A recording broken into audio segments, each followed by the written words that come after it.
이 노래는 일본과 가까운 부산을 타고 서울까지 흘러들어와서 한국의 롤러장을 강타했습니다.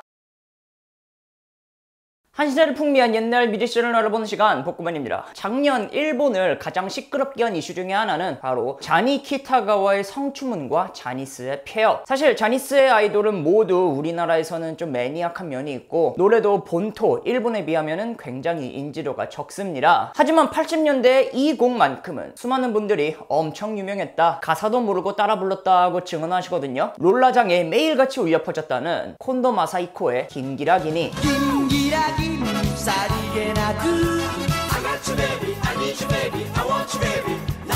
이게 어느 정도였냐 하면은 우리나라와 일본의 대중문화를 이야기하는 2021년 칼럼의 제목이 화려했던 긴기라기니 시대의 일본은 끝났다 였거든요. 그 시절 콘도는 자니스를 살린 구원자였고 한국의 누군가에게는 일본 음악을 처음 소개한 그런 존재였죠. 하지만 그런 만큼 스캔들을 비롯한 사건 사고의 규모도 정말 컸던 사람입니다. 오늘은 콘도 마사히코와 긴기라기니의 이야기를 처음부터 끝까지 간략하게 알아보려고 해요. 흔히 마치라고 불리는 콘도는 1964년생. 아는 분들은 아시지만 콘도가 노래 실력이 좋고 그런 건 절대 아니죠. 사실 본인도 연예계에는 아예 관심이 없었고 진짜 관심은 야구에 있었어요. 그 이름조차도 레전드 야구선수 콘도 카즈히코에서 따온 거였고요. 콘도는 야구부에서 계속 열심히 야구만 했는데 하루는 연예계 덕후인 야구부 감독의 딸이 야구 유니폼 입은 콘도 사진을 함부로 자니스에 보내면서 갑자기 스카웃이 되는 거예요. 자니스가 유독 이런 경우가 많았거든요. 자니스를 좋아하는 여자 친진한 지인이 사진을 함부로 보내서 남자가 뜬금없이 스카웃되고 그런 경우. 하지만 막상 자니스는 이때가 역사상 최악의 암흑기였어요.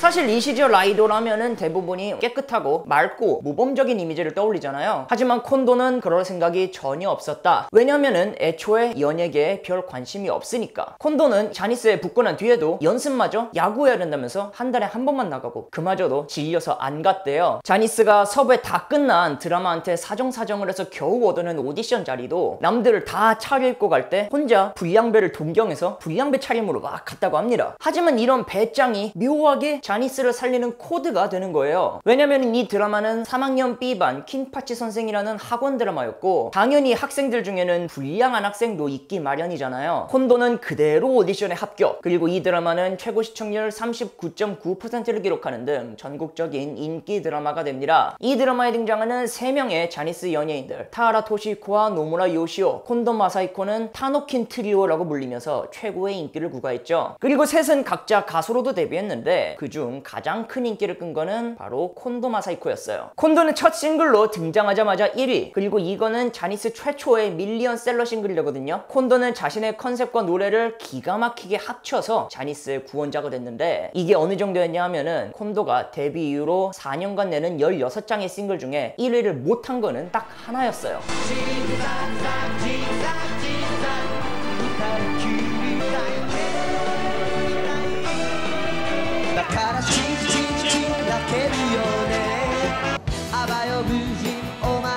데뷔 싱글이자 밀리언셀러인 스니커 블루스라는 곡을 봅시다. 일본의 음악평론가 사카키 히로토는 이 곡을 두고 영화 페임의 핫 런치 잼이라는 곡에서 영감을 얻은 것 같다고 했는데요. 페임이라는 영화는 뉴욕의 한 예술고등학교를 배경으로 성공을 향해 달려가는 학생들의 이야기, 그리고 이 노래는 열정이 가득하던 학생들을 보여주는 곡이죠. 학원 드라마의 이미지를 그대로 이어받아서 가수로 데뷔한 콘도와 잘 어울리잖아요.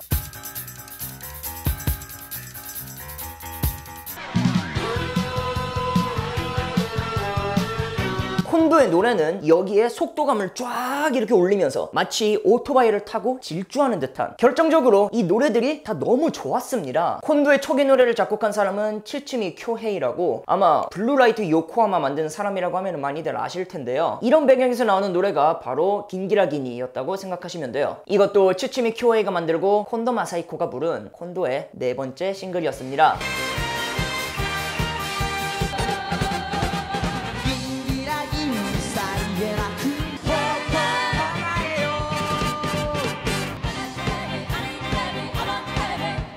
이거는 1981년 9월에 발매되어서 총 80만 장 이상을 팔았고 일본 레코드 대상에서 최우수 신인상까지 안겨준 콘도의 대표곡이에요. 사실 중독성으로는 이 시절의 히트곡들 중에서도 최고가 아니었나 하는데요. 이 노래는 일본과 가까운 부산을 타고 서울까지 흘러들어와서 한국의 롤러장을 강타했습니다. 사실 이 시절의 일본 노래는 정식으로 들을 길 없이 전부 다 암암리였잖아요. 그러니까 이 곡은 한국인에게 기록이 아닌 기억으로 남아있는 편이고 저도 뭐 인기 팝송이나 라디오 선정 최고의 곡 이런 자료가 아닌 회상글로 이거를 처음 접했어요. 그래서 그 인기를 확인하려고 어른들 앞에서 이 곡을 틀어보니까 그분들이 제가 복고맨인 걸 아시는데도 야 네가 이걸 알아? 막 이러시더라고요. 물론 이게 암암리에 퍼진 노래라서 확실히 아는 층과 모르는 층이 나뉘는 느낌이긴 했는데 대체적으로 많은 사람에게 추억이 있는 노래라고 생각해 주시면 될 것 같고요. 거기에다가 소위 말해서 뽕필도 충만한 노래였어서 즐기기가 딱 좋았죠. 노래가 나온 지 한참 지난 80년대 중반까지도 롤러장에서 심심찮게 들렸다는 증언이 많습니다.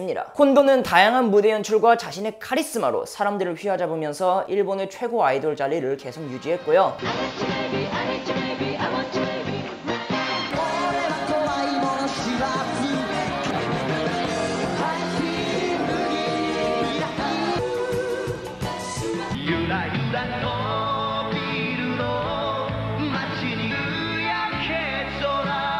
콘도의 헤어스타일과 패션은 모두 유행을 탔고 콘도가 어느 정도의 스타였냐 하면은 이 시기에 대표적인 일화가 두 개가 있는데 두 개 다 일본 열도를 들었다 놨다 하는 이야기였어요. 그 중에 하나는 눈물을 쏟아내는 이야기, 또 하나는 어떤 분노를 유발하는 이야기였죠. 1987년에 콘도는 어리석은 자라는 싱글로 자신의 유일한 그리고 자니스 최초의 레코드 대상을 수상. 이날 콘도는 유독 펑펑 눈물을 쏟았고 노래를 부르면서도 오열을 했거든요. 이날의 대상은 1년 전에 교통사고로 세상을 떠난 어머니의 영전에 바치겠다고 다짐했던, 그리고 어머니가 돌아가시기 직전에 녹음한 곡으로 수상한 결과물이라서 더욱 값졌습니다. 하지만 그 눈물 속에는 왠지 모르게 슬픈 구석도 있었어요.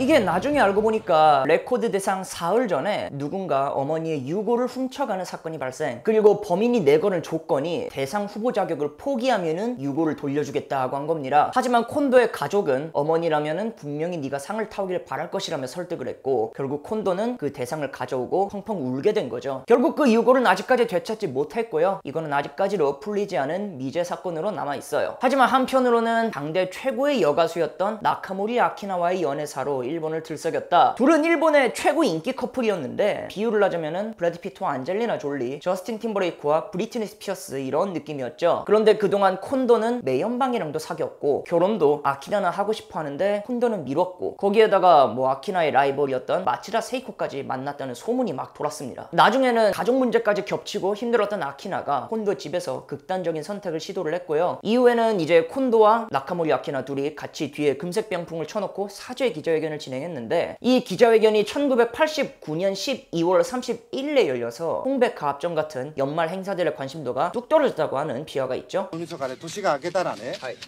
婚約しようとか結婚しようっていうそういう詰めなんでしょうか。そういうことは全くないんですが、まあ須藤さん 여기에도 아키나는 결혼 기자회견인 줄 알고 나왔는데 나오니까 사죄 기자회견이었다고 하는 등 콘도가 돈을 빌려놓고 안 돌려줬다는 등 아직까지도 일본에서 제일 말이 많은 스캔들 중 하나라고 보시면 될 것 같아요. 콘도는 나중에 일반인과 결혼해서 애도 낳고 잘 사는데 아키나는 아직까지 미혼입니다. 아무튼 이렇게 열도를 계속 뒤집은 콘도였지만 그 인기는 영원하지 못했고요. 90년대 이후로는 드라마 주제곡으로 인기를 끈 미드나이트 셔플 이외에는 대표곡이 거의 없었거든요. 자기도 카레이싱에 관심이 많아서 연예계 활동보다는 카레이싱하고 팀까지 만들어서 감독하라고 그럽니다. 전형적인 한순간을 불태우고 사라진 아이돌의 길을 걸었죠. 그리고 2020년에는 25살 연하의 여성과 불륜 소식이 보도되면서 망신을 당해요.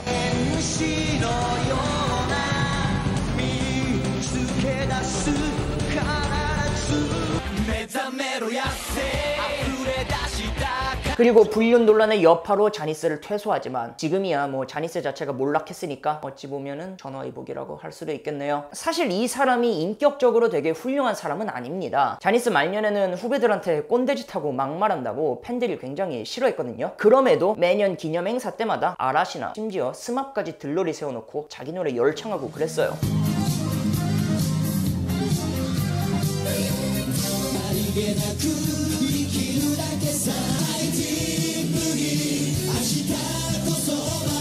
이거는 자니스의 개국 공신이자 영웅에 준하는 대접이었고, 그 여러 사건과 별개로 콘도의 위상은 굉장히 높았죠. 왜냐하면 실제로 콘도를 시작으로 소년대와 히카루 겐지 등이 연달아 터지면서 자니스 왕국이 시작됐기 때문이에요. 긴기라기니의 콘도 마사히코가 어떻게 떴는지, 그리고 현재까지의 이야기를 알아봤습니다. 소개 부탁하고 싶은 뮤지션 있으시면 언제든지 말씀해 주시고요. 좋아요와 구독 그리고 알림 설정은 정말 감사하게 받도록 하겠습니다. 슈퍼맨, 배트맨, 아이언맨, 앤드 포크맨. 렛츠고!